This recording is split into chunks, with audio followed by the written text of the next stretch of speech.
The sound of dirt hitting polished wood is a sound you never forget. Thump, thump, thump.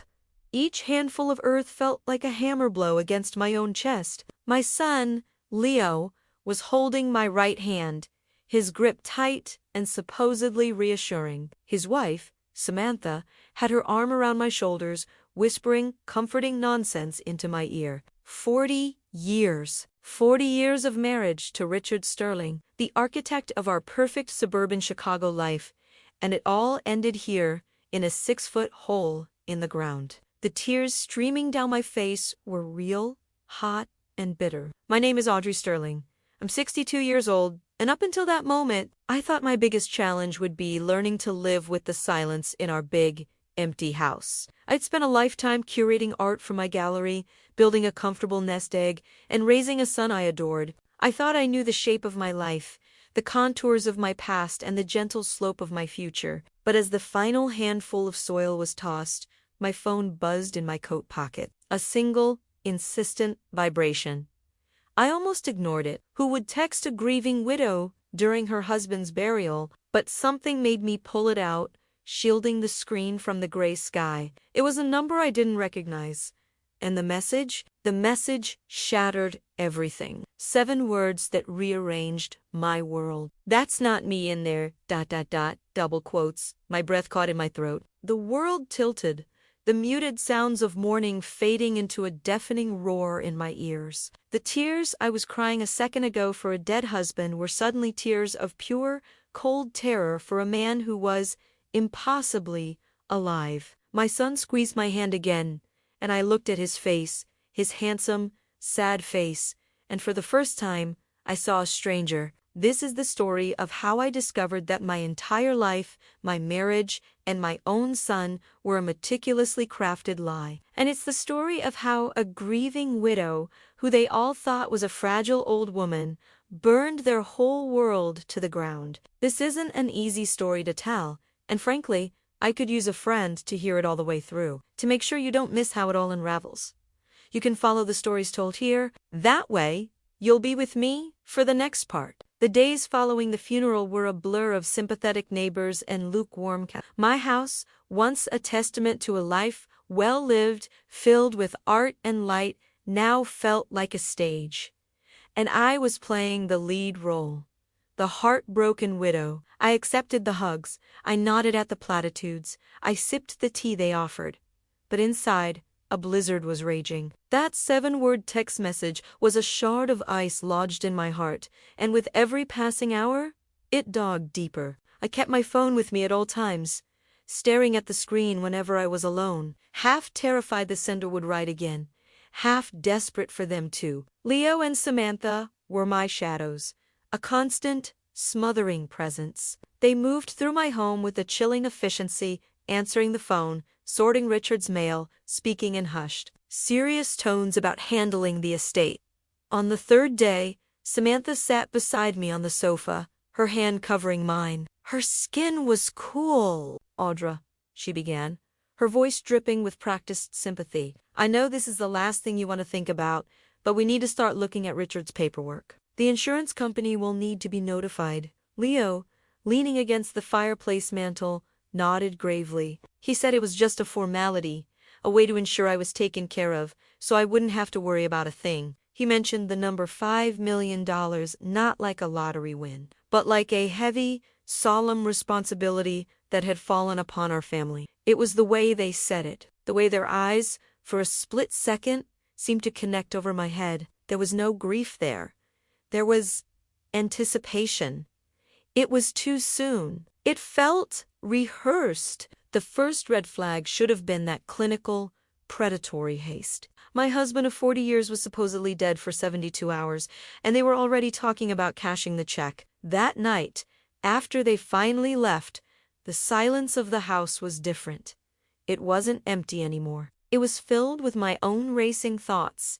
I wasn't just a widow, I was a chess piece in a game I didn't understand. And I knew, with a certainty that chilled me to the bone, that I couldn't trust my own son. So I did the only thing I could think of. I went into my study, closed the door, and called the one man Richard had always respected and slightly feared for his razor-sharp mind.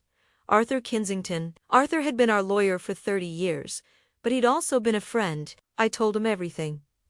The text, the strange behavior from Leo and Samantha, the cold feeling of dread that had replaced my grief. I could hear him scribbling notes on the other end of the line, his silence more comforting than any words of condolence. He just said, "Stay quiet, Audrey. Play the part. Let me look into things." 2 days later, Arthur called back. His voice was stripped of all warmth. "Audrey, I looked at your joint accounts."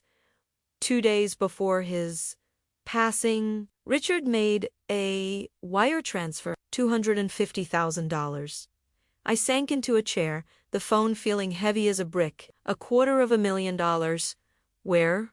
Why? "The receiving account is in a corporate name I don't recognize," Arthur said. "I'm still digging. But you need to know this." That evening, I decided to test the waters. When Leo came over to bring me dinner, I put on my most confused and fragile face. "Leo, darling," I started, my voice trembling just enough. "The bank called today. They mentioned a very large withdrawal from our account last week." "I don't understand it." I watched his face. For a nanosecond, I saw a flicker of something, not surprise, but calculation. Then, the mask of the dutiful son snapped back into place. He rushed to my side, wrapping me in a hug that felt more like a restraint. He told me that Dad had confided in him a few weeks ago. He said there was an old investment debt that had come back to haunt him, and he was terrified it would become my burden if anything happened to him. "He made me promise not to tell you," Leo whispered into my hair. "He just wanted to settle it, to protect you." That's the kind of man he was. Mom, always protecting you. The words were perfect. They were sweet. They were plausible. They painted Richard as a hero, but it was a lie. And I knew it instantly. Richard Sterling was a man who would argue with a waiter over a $10 corkage fee. He tracked our retirement accounts with the fanatical precision of a hawk. The idea of him having a secret debt of $250,000 was ludicrous. But that wasn't even the worst part. It was the lie itself. It was too smooth, too prepared. It was an answer he already had waiting. As he pulled away from the hug, I looked into his eyes, and that's when the last of my innocence died.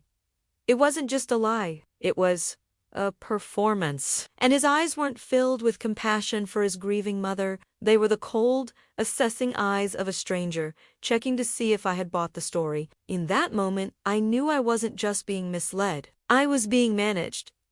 Leo's lie didn't just crack my world. It gave me a strange, cold clarity. The fog of grief and confusion burned away, and what was left was a single, hard point of focus. The next morning, I called Arthur again. My voice was steady. "Arthur," I said, "I don't care what it costs. Hire the best investigator you can find. I want to know where that money went. I want to know everything." He didn't ask any more questions. He just said, "I'm on it." From that moment on, my life became a performance.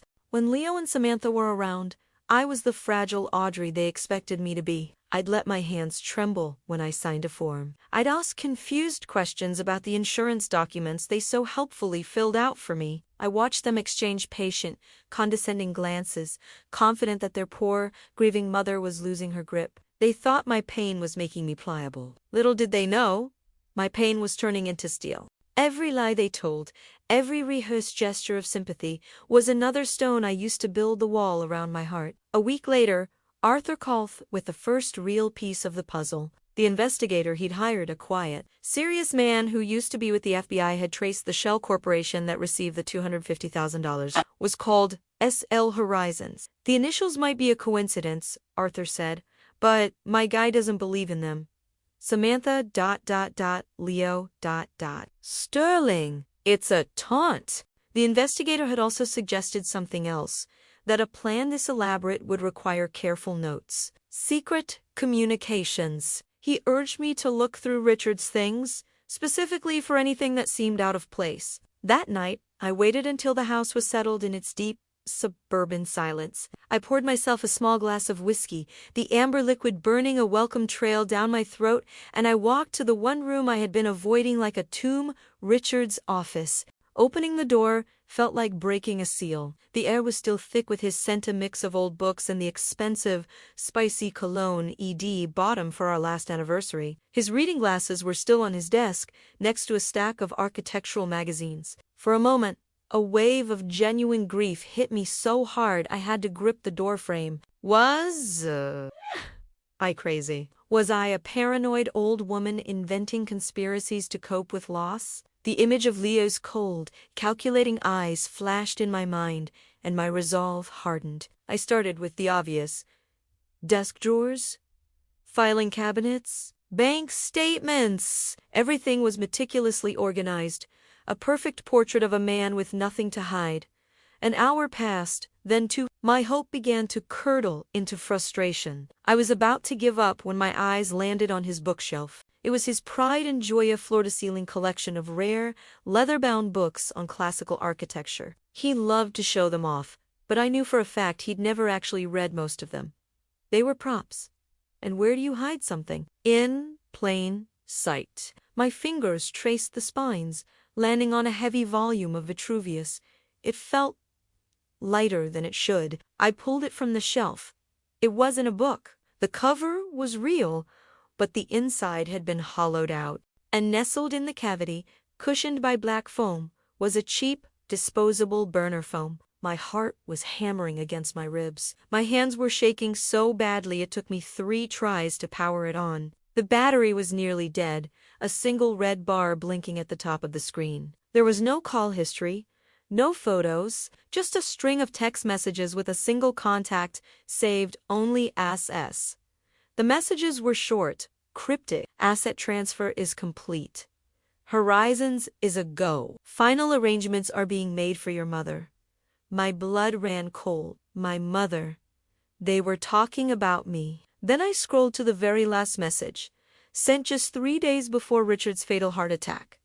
My vision swam as I read the words. The package from the hospital morgue is confirmed for Thursday. No complications. Your mother-in-law won't suspect a thing. The phone slipped from my numb fingers and clattered onto the hardwood floor. It wasn't Richard's plan, not his alone. And the clinical, detached cruelty of that message. It didn't sound like my son.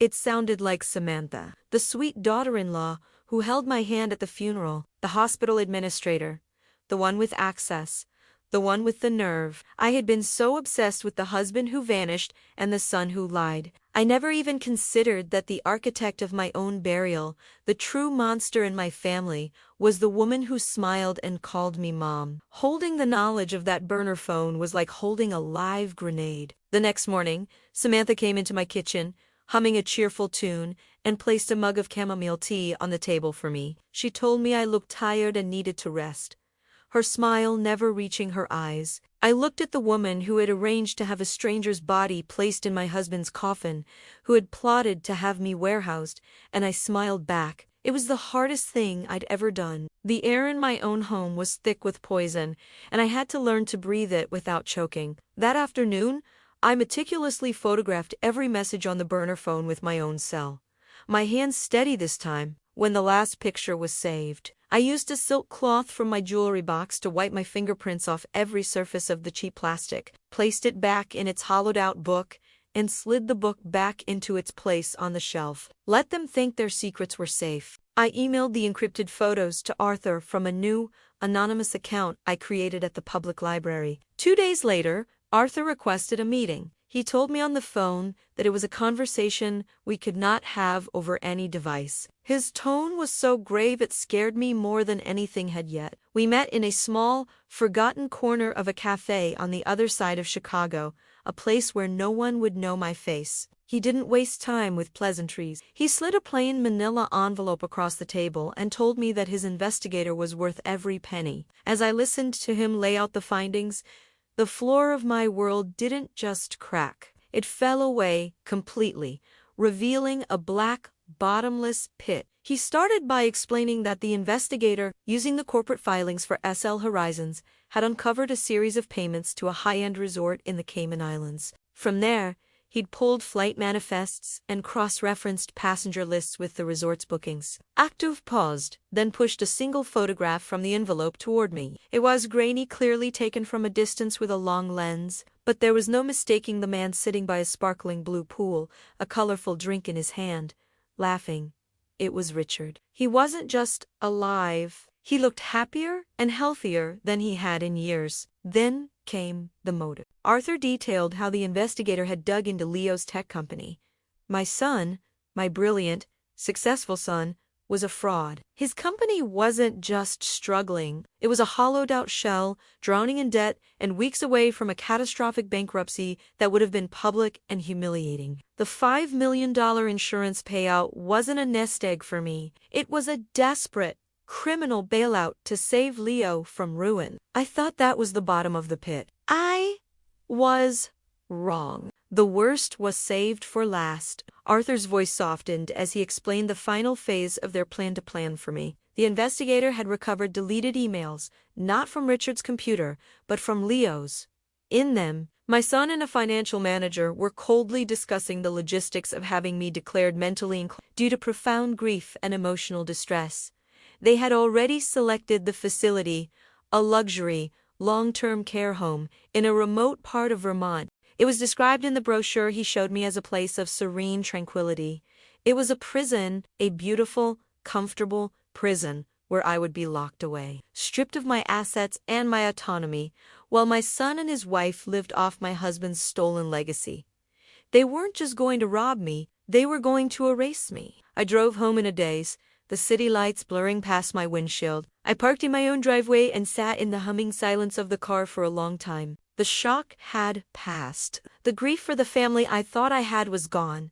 The fear was gone. In their place, something new was rising up from that black pit inside me. It was a cold, pure, and utterly unflinching rage. They hadn't just underestimated my intelligence.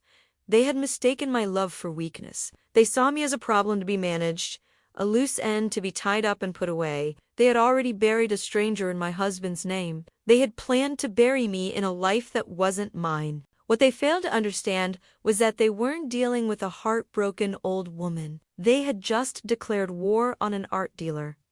And I never, ever lose a negotiation. The next few weeks were a masterclass in deception, and I was the star pupil. My home was no longer my sanctuary. It was my theater. Each morning, I would stand in front of my mirror and become the woman they expected to see, Audrey Sterling, the grieving widow, adrift in a sea of confusion. I'd put on a gray cardigan, smudge my makeup just a little, and practice letting my hands tremble ever so slightly when I lifted my teacup. When Leo and Samantha came to visit, the performance began. They were over constantly, always under the guise of helping. They brought groceries, sorted mail, and sat with me for hours at my large oak dining table, which was now constantly covered in a glacier of paperwork. From my new vantage point, I saw everything with a painful clarity. I noticed the way Samantha's eyes lingered on my paintings, her gaze not one of appreciation, but of appraisal. I saw the brand-new, obscenely expensive watch on Leo's wrist, purchase his failing company could never have afforded. They were already spending my money. They would speak to me in slow, gentle tones, explaining complex financial documents as if I were a small child. Leo would point to a line on a page and tell me this was just a standard procedure to consolidate assets to make things simpler for me. Samantha would chime in, her voice like warm honey, telling me they knew how overwhelming this must be. And their only goal was to lift this heavy burden from my shoulders so I could focus on healing. I would nod, look overwhelmed, and thank them for being so good to their poor old mother. Every word of praise I uttered was a lie, and every lie felt like sharpening a knife. I realized that to make them slip, I had to inflate their already massive egos. I had to make them feel so completely in control that caution would become an afterthought. One afternoon, while we were going over the preliminary forms for the insurance claim, I put my head in my hands and let out a small, manufactured sob. I told them I just couldn't understand any of it, that Richard had always handled everything, and I felt so lost and helpless. I told them I trusted them completely to do what was best. It worked perfectly. I could see Leo puff up with pride. He put his arm around me and gave me a patronizing pat on the back. He explained that this was exactly why they were setting up a comprehensive trust for me, so that all the difficult decisions would be handled by professionals, ensuring I was safe and secure for the rest of my, he caught himself, clearing his throat, for the rest of my retirement. And then came the mistake. It was so small, so casual, I almost missed it. Feeling magnanimous in his role as my savior, Leo continued. He told me they had found the perfect person to manage the trust, a man their financial planner had highly recommended. He said a Mr. Albright was the best in the business at managing estates for families in delicate situations. Albright, the name from the investigators' recovered emails. The man Leo had been conspiring with to have me declared in. My blood turned to ice in my veins, but my face remained a perfect mask of weary confusion. I just nodded slowly and asked if he was a nice man. Leo assured me he was the best, that Mr. Albright would handle everything with the utmost discretion. They left an hour later, convinced they had their helpless mother wrapped around their little fingers. The moment I heard their car pulled out of the driveway, the trembling in my hands stopped. I walked on steady feet to my study, my mind a whir of activity. I pulled out a fresh sheet of paper and a pen. At the top, in clean, block letters, I wrote the name, L.B. Arridge, H.T. Leo and Samantha thought they were building a fortress of lies to keep me locked in. They didn't realize that, in their arrogance, they hadn't just mentioned a name. They had given me a key. A name could be traced. A man could be found. A professional with a reputation to protect could be leveraged. They thought they were telling me the name of my future jailer. What they had really done was give me the name of their first victim. The name Albright changed the tenor of my days. The quiet, aimless hours I once spent staring out the window, lost in a fog of grief, were now filled with a sharp, clear purpose. My grief had become fuel, and I was burning it to power a new machine. I started spending my afternoons at the downtown library, tucked away in a dusty carrel in the financial section. I read everything I could get my hands on about offshore corporations, insurance fraud, and asset seizure. I, who had spent a lifetime discerning the subtle tells of a forged painting, was now learning to spot the tells of a forged life. My first move was to pass the name to Arthur. When I told him how Leo had dropped it so casually, so arrogantly, I heard a grim satisfaction in his voice. He told me this was the breakthrough they needed. The investigator could now stop searching for a needle in a haystack and, instead, could focus on burning the whole haystack down. Albright was the connection, the paper trail, the living link between my son's desperation and the criminal enterprise they had built. But as the investigator began to zero in on the financial manager, a deeper question gnawed at me. I could understand Leo's motive. He was facing ruin and public humiliation. I could even, in a dark way, understand Samantha's cold, ruthless ambition. But Richard, my husband, was a creature of comfort and incredible selfishness. Why would he agree to a plan that would leave him with nothing, hiding in the shadows, while Leo got the $5 million prize? It didn't add up. The man I knew for 40 years would never sacrifice himself for anyone, not even his own son. This inconsistency bothered me more than the lies. I called Arthur again and gave the investigator a new directive: find out what Richard's real plan was. A week later, I was back in that same anonymous cafe, a cold cup of coffee sitting untouched in front of me. Arthur slid another manila envelope across the table. He didn't need to say a word. The look on his face told me this was the one that would finally destroy what little was left of my past. The report inside was methodical, brutal, and efficient. The investigator, after discovering Richard was living under an alias in the Caymans, had started digging into his travel history for the 6 months prior to his death. Richard hadn't just been planning our future retirement, he'd been building a whole new life. There were credit card receipts from a city hours away, charges for hotel rooms and expensive dinners for two. The investigator had gone there. He had found her, a yoga instructor, 25 years his junior. The report included a name, an address, and a photograph of her, laughing, on the arm of my husband. My breath hitched, but that wasn't the real betrayal. That was just the cheap, sordid preamble. The investigator, suspecting a double-cross, had expanded his search beyond the known offshore accounts. He found them a second, completely separate set of accounts in Panama, registered under a different shell company, in Richard's name and his alone. He also found a one-way flight reservation, booked for the week after the insurance money was scheduled to be paid out. The flight wasn't from the Cayman, it was from Miami to Bali. The entire plan snapped into focus, each piece clicking into its monstrous place. Richard had never intended for Leo to get that money. He was using our son's catastrophe as the perfect cover. He would let Leo and Samantha do all the dirty work, the fake death, the fraudulent claim, the plan to lock me away. Then, the moment the $5 million hit the SL Horizons account, he was going to wire it all to his personal slush fund in Panama, abandon them both without a word, and disappear into a new life in Bali with his young lover. He was going to betray the son he was supposedly trying to save. The pain of this final revelation was physical. It felt like a stone dropping through my chest. He wasn't just leaving me, he was leaving everyone. Our entire 40-year history was nothing more than a launchpad for his escape. But as the initial agony subsided, it was replaced by a cold, diamond-hard thought. The investigator SE report wasn't just a story of my husband's depravity. It was a strategic blueprint. My enemies were not a loyal army. They were a viper's nest, each one poised to strike the other. Their whole conspiracy was built on a foundation of mutual, backstabbing, greed. Richard had just shown me the fatal crack in their fortress. Their plan relied on them trusting each other, and I now knew, with absolute certainty, that they couldn't. The investigator's report on Richard's Bali betrayal was the last piece of the puzzle I needed. I finally understood the full, breathtaking scope of their greed. My husband, my son, and my daughter-in-law weren't just liars and thieves. They were a circular firing squad, and I was the unfortunate soul standing in the middle. My task now was to make sure that when the guns finally went off, they were all pointing at each other, not at me. But a counteroffensive required resources. Arthur and his top-tier investigator were not cheap, and this was just the beginning. I knew that any significant withdrawal from my known accounts would raise an immediate red flag for Leo, who was now monitoring my finances like a hawk under the guise of helping me manage.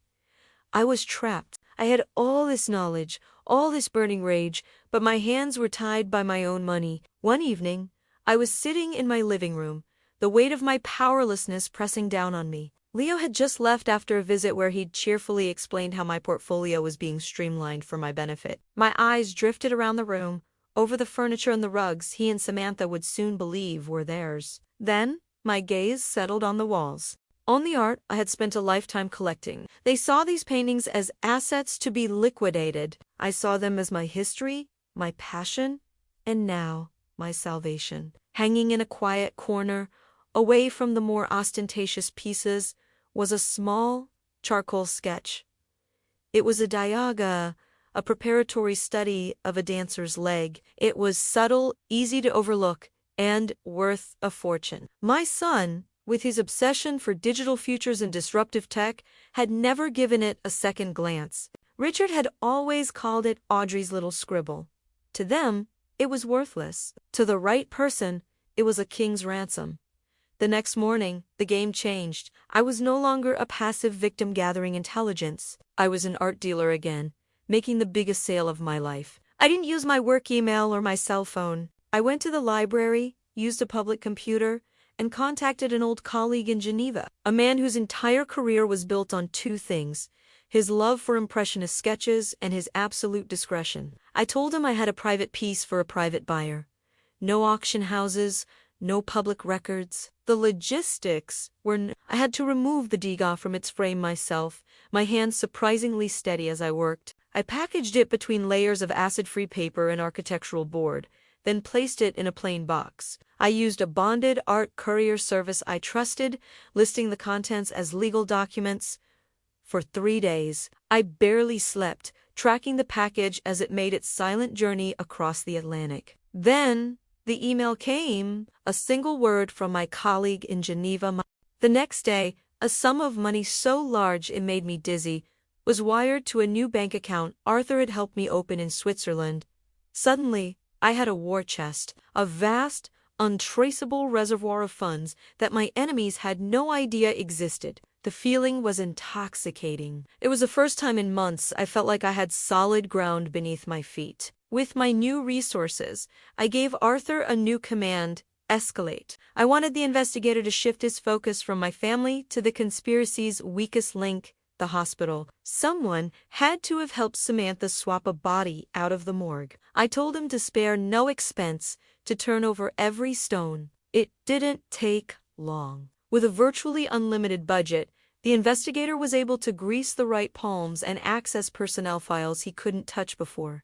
He found her, a morgue technician, a woman in her late 50s named Brenda. She had a mountain of credit card debt and a known gambling problem, and, most importantly, 2 days after Richard's supposed death, she had made a cash deposit into her bank account for $50,000. Arthur told me her name over the phone: Brenda, the woman who had packaged a stranger for my husband's grave. She was the linchpin, the one tangible piece of their crime. Leo and Samantha had bought her silence for a pit.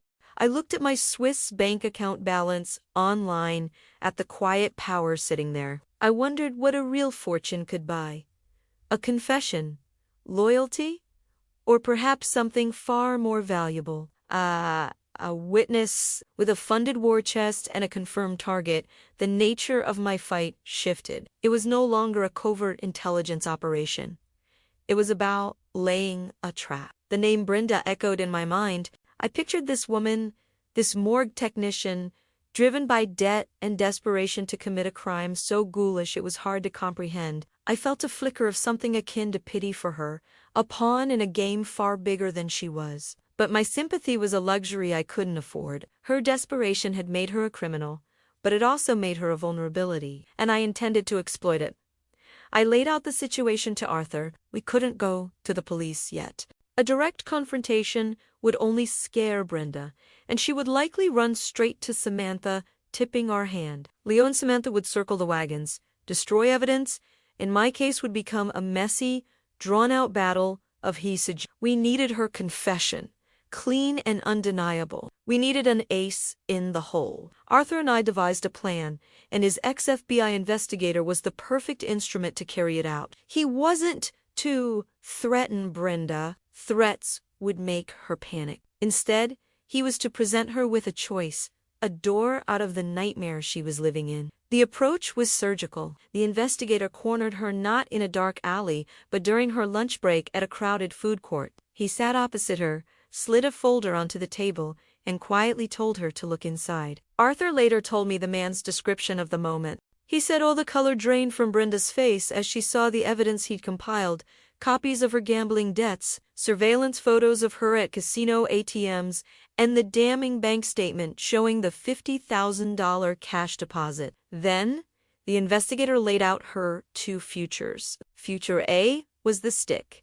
She could remain silent and face federal charges for insurance fraud, conspiracy, and the illegal transport of human remains. She'd be a minor player, but she would go to prison for a very lone chimney, abandoned by the people who used her. Then he offered future B, the carrot I had authorized him to extend. If she gave a full, video-recorded confession detailing Samantha's role in the scheme, Arthur would provide her with full legal representation as a cooperating witness. And once her testimony was complete, a sum of money would be transferred to an account in her nomina for her to vanish, pay her debts, and start a new life.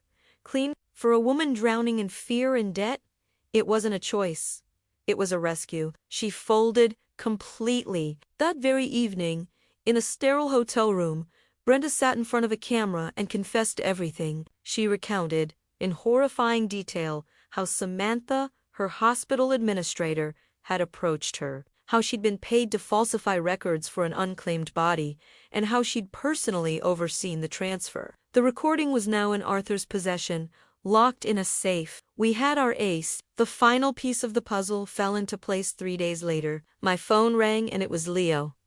His voice was bright, almost giddy with triumph. He told me the most wonderful news. The insurance company's internal review was complete, and they had approved the $5 million claim. The final step was a brief meeting at their corporate headquarters downtown the following Tuesday.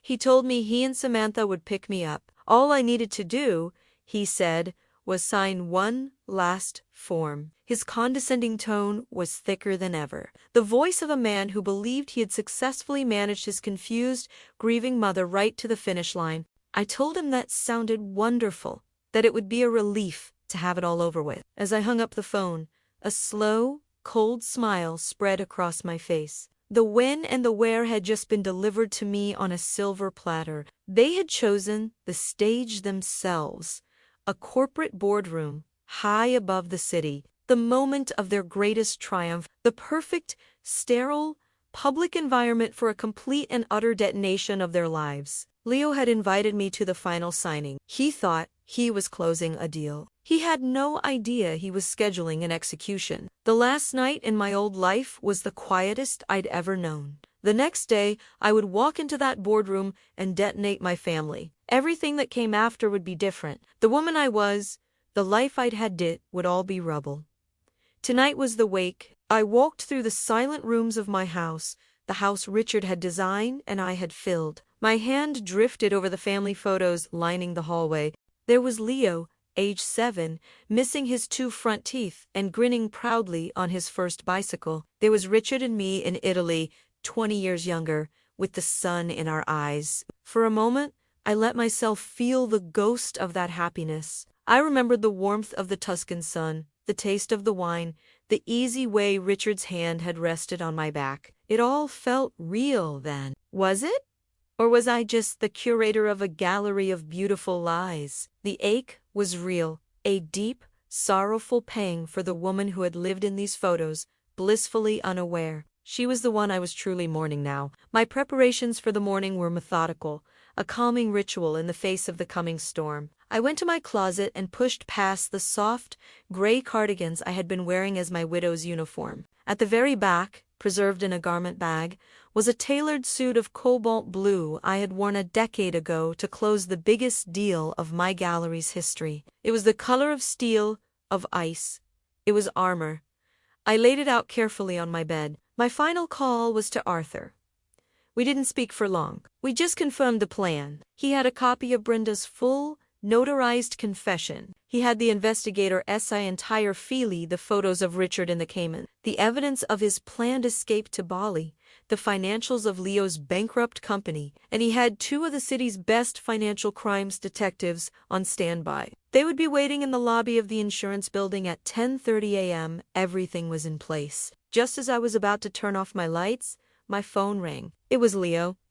His voice was a strange mix of feigned concern and barely suppressed excitement. He told me he was just calling to see how I was feeling, and to remind me that he and Samantha would pick me up at 9:30 sharp. He said tomorrow was a big day, the day we could finally start moving forward. But in the background, I could hear something else, a woman's voice, sharp and angry.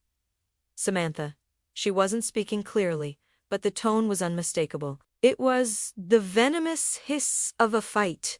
I could make out clipped phrases, counting on it. And then, a little clearer, "Don't you dare mess this up now."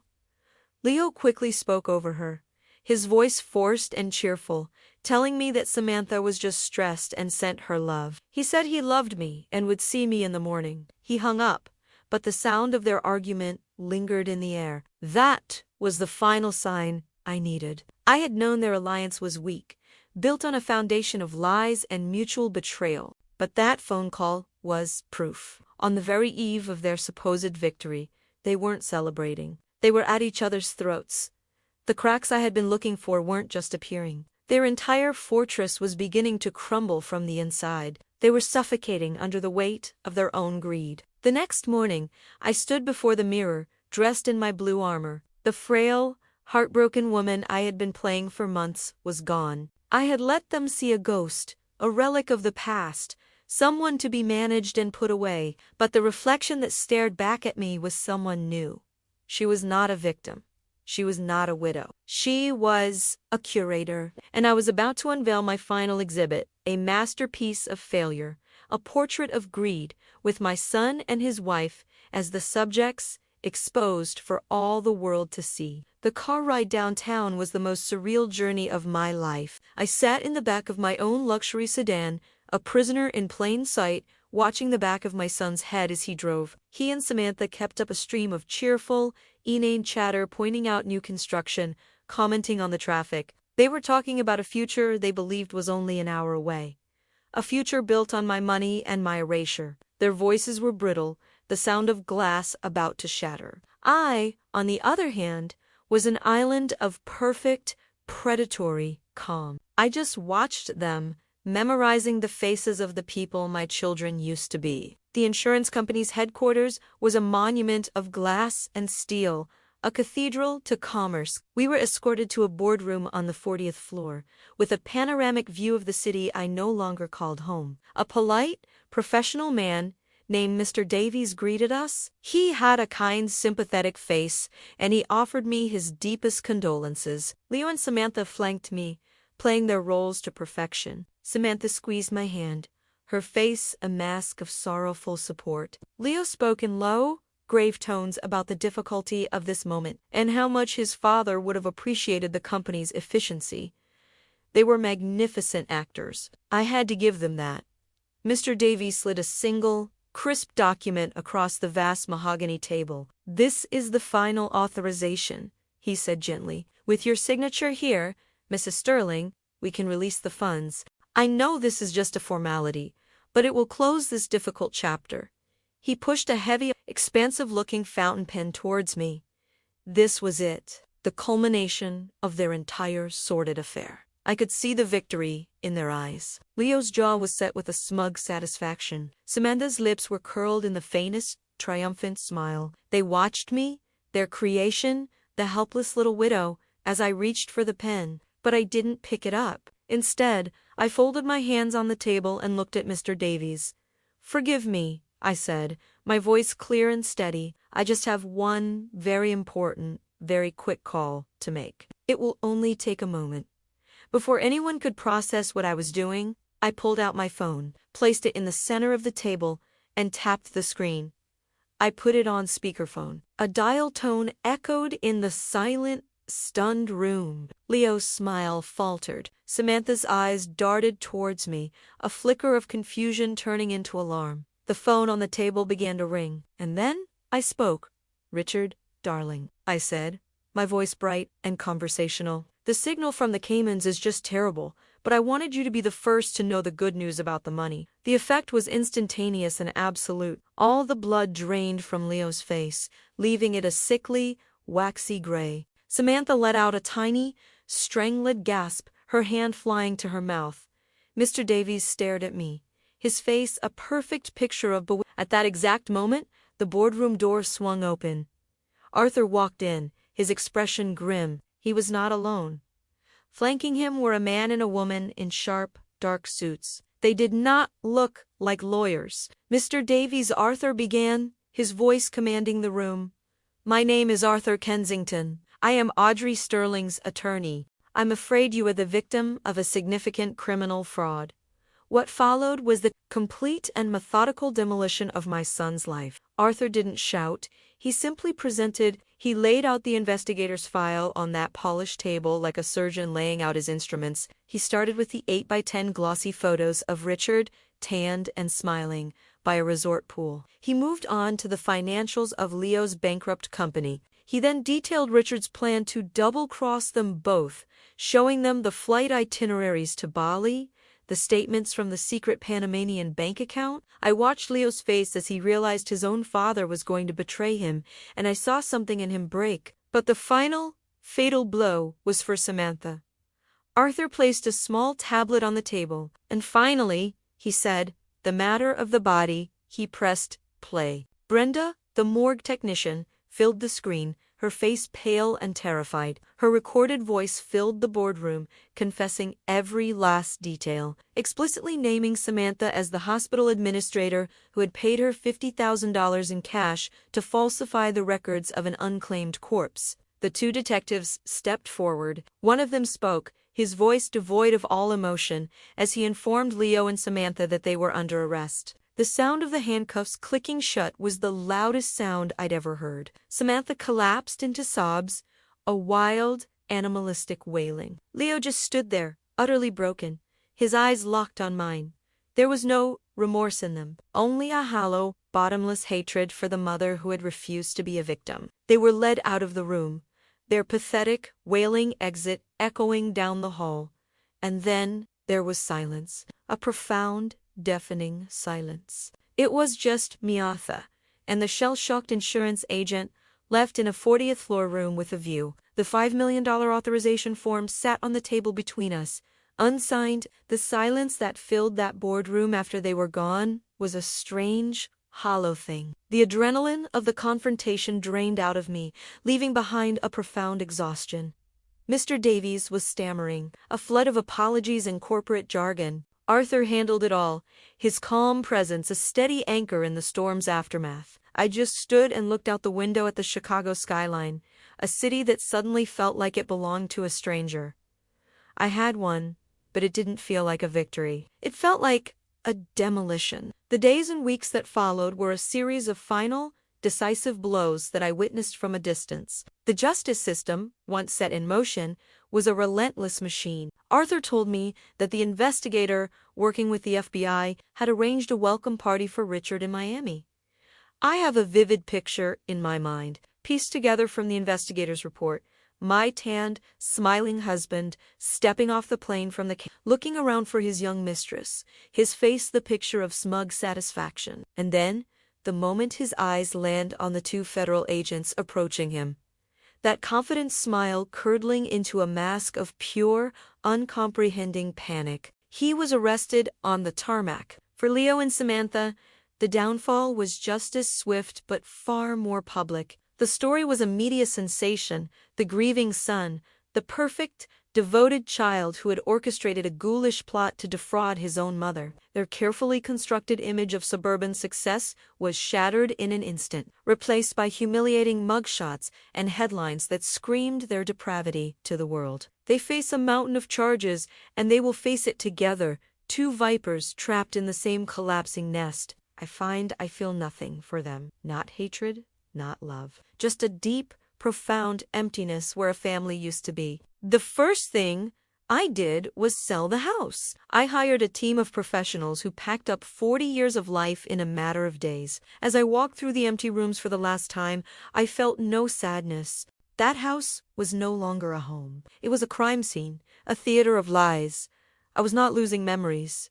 I was shedding a skin. I made sure to take one thing myself before the movers came, the little Degas sketch, which I had bought back from the dealer in Geneva. It hangs now where I can see it every day, a quiet reminder of a secret weapon, of a fortune they never knew I had. I didn't stay in Chicago. I left the ghosts of my old life behind and moved to a sleek, modern apartment with a wall of windows overlooking Central Park. It's smaller than my old house, but the view is infinitely wider. Here, surrounded by the ceaseless energy of New York City, I began to piece together who I was now, and that's when the final, quiet revelation came to me. It wasn't a twist in the plot, it was a twist in my soul. For so long, my identity had been defined by my relationships. I was Richard's wife, Leo's mother. When their betrayal was revealed, I thought I had lost everything because I thought I had lost myself. I grieved for the roles, not just the people, but this brutal, agonizing journey didn't destroy me. It stripped me down to the studs and forced me to see the foundation that had been there all along. The sharp, resilient woman who had built a business from scratch. The art dealer who could spot a fake a mile away. I hadn't seen the forgery in my own home, and for a long time, I couldn't forgive myself for that. But I see it now. They fooled me because I loved them. That wasn't a weakness in my character. It was the only decent thing left in theirs. It feels strange, telling this whole story out loud for the first time. It started in a quiet suburb of Chicago, and now here I am, in the heart of New York City, the story finally free. It makes me wonder how far it's traveled.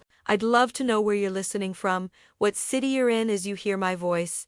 Let me know in the comments below. It would be nice to know I wasn't just talking into the void. As for me, my collection is now all mine.